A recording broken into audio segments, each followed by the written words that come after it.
অন্ধকার বন, রাতের নিস্তব্ধতা ভেঙে দিচ্ছে হিংস্র জন্তুর চিৎকার।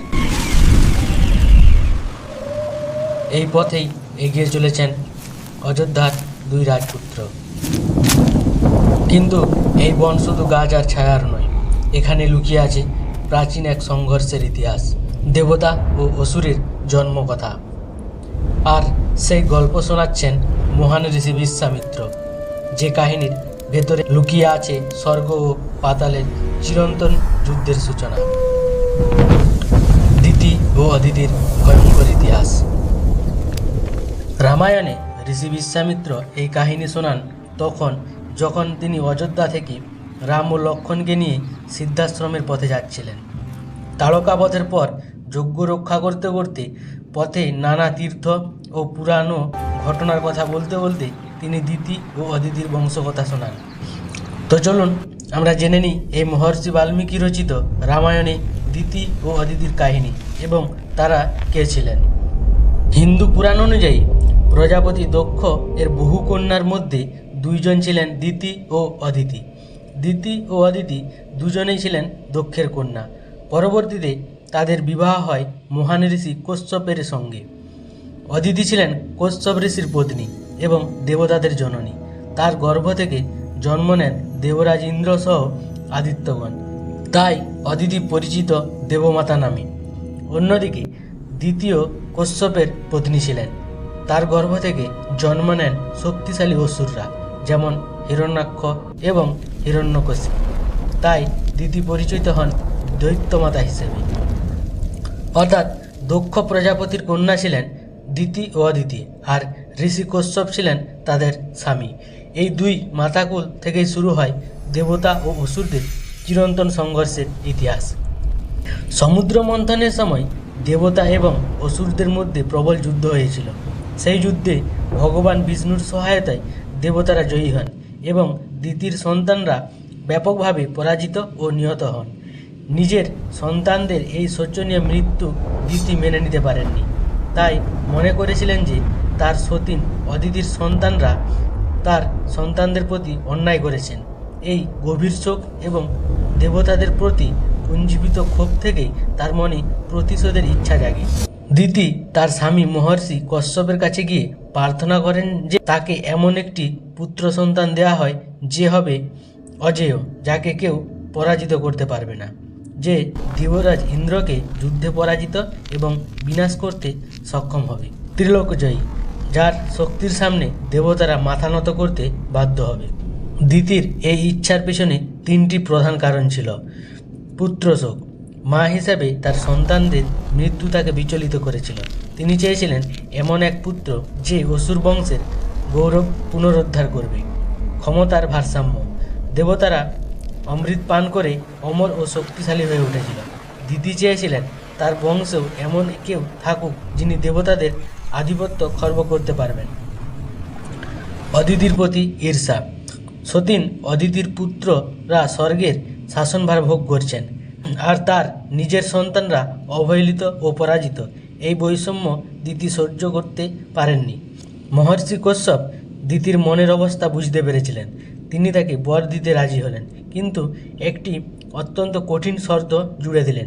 যদি তুমি 1000 বছর পূর্ণ সুচিতা অর্থাৎ পবিত্রতা বজায় রেখে কঠোর তপস্যা করতে পারো, তবেই তুমি ইন্দ্রকে পরাজিত করার মতো পুত্র লাভ করবে। দিতি কুশপ্লব নামক একটি তপবনে, যেটি বর্তমানে ভারতের বিহার রাজ্যের কাছে অবস্থিত বলে মনে করা হয়, সেখানে কঠোর তপস্যা শুরু করেন। মহর্ষি কশ্যপের নির্দেশ অনুযায়ী তাকে সেখানে 1000 বছর ব্রহ্মচর্য ও সুচিতা বজায় রেখে তপস্যা করার শর্ত দিয়েছিল। ইন্দ্র যখন জানতে পারেন যে দিতির গর্ভস্থ সন্তান তার বিনাশের কারণ হতে পারে, তখন তিনি অত্যন্ত ভীত হয়ে পড়েন। তিনি কোনো সরাসরি আক্রমণ না করে অত্যন্ত চতুরতার আশ্রয় নেন। ইন্দ্র তপস্যারত দিতির কাছে গিয়ে নিজেকে তার সেবক হিসেবে নিয়োজিত করেন। তিনি দীর্ঘ সময় ধরে দিতির পা টেপা, ফুল ফল আনা এবং যজ্ঞের কাজ করে তাকে সন্তুষ্ট করার ভান করতে থাকেন। তার আসল উদ্দেশ্য ছিল দিতির তপস্যার কোনো একটি খুঁত বা অশৌচ খুঁজে বের করা। দীর্ঘকাল অপেক্ষার পর তপস্যা শেষ হতে যখন মাত্র 10 বছর বাকি ছিল, তখন একদিন দিতি দুপুরে অত্যন্ত ক্লান্ত হয়ে ঘুমিয়ে পড়েন। দিতির অনিচ্ছাকৃতভাবে তার চুলের উপর পা রেখে অথবা মুখ না ধুয়ে বিপরীত দিকে মাথা রেখে ঘুমিয়ে পড়েছিলেন। শাস্ত্রমতে এটি ছিল তপস্যার চরম পবিত্রতা ভঙ্গের মুহূর্ত। এই সুযোগটি কাজে লাগিয়ে ইন্দ্র যোগ বলে অনুপরিমাণ ছোট হয়ে দিতির নাসারুদ্ধ দিয়ে তার গর্ভে প্রবেশ করেন। সেখানে তিনি তার বজ্র দিয়ে গর্ভস্থ ভ্রূণকে 7টি টুকরো করে দেন। ভ্রূণটি কাঁদতে শুরু করলে ইন্দ্র তাকে শান্ত করতে থাকেন। এরপর তিনি প্রতিটি টুকরোকে আরও 7 ভাগে ভাগ করেন, যার ফলে মোট 49টি টুকরো হয়। দিতি জেগে উঠলে ইন্দ্র নিজের অপরাধ স্বীকার করে ক্ষমা চান।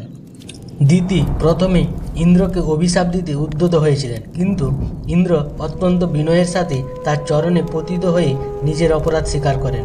ইন্দ্র যুক্তি দেন যে তিনি কেবল নিজের প্রাণ রক্ষার তাগিদে এই কাজ করেছিলেন। ইন্দ্রের এই বিনীত প্রার্থনা এবং সত্য স্বীকারে দিতির ক্রোধ কিছুটা প্রশমিত হয়। তবে দিতি একটি বিশেষ শর্ত বা ইচ্ছা প্রকাশ করেন, যা অভিশাপের মতোই অমোঘ ছিল।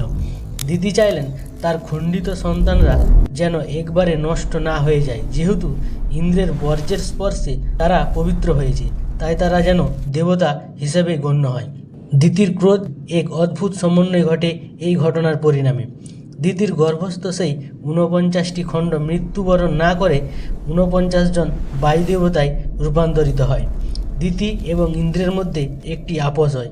দিতি বলেন যে তার এই পুত্ররা যেন ইন্দ্রের অনুগত হয়ে স্বর্গে অবস্থান করে এবং ইন্দ্রের সহায়ক হিসেবে কাজ করে। ইন্দ্র দিতির অনুরোধ রক্ষা করেন। এই 49 জন মারুত আকাশের 7টি স্তরে 7 জন করে বিভক্ত হয়ে বায়ুপ্রবাহ নিয়ন্ত্রণ করতে শুরু করেন। এই ঘটনার পর দিতি ও ইন্দ্রের মধ্যকার দীর্ঘকালীন শত্রুতার অবসান ঘটে। দিতি বুঝতে পারেন যে নিয়তির লিখন খণ্ডানো সম্ভব নয়, আর ইন্দ্রও দিতির মহত্ব স্বীকার করে নেন।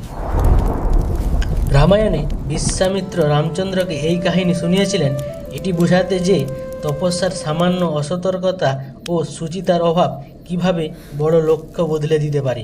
দিতির পুত্ররা অসুর বা ইন্দ্রহত্যা হতে পারতেন, কিন্তু তপস্যার ত্রুটির কারণে তারা ইন্দ্রের দাস ও দেবতা হয়ে রয়ে গেলেন।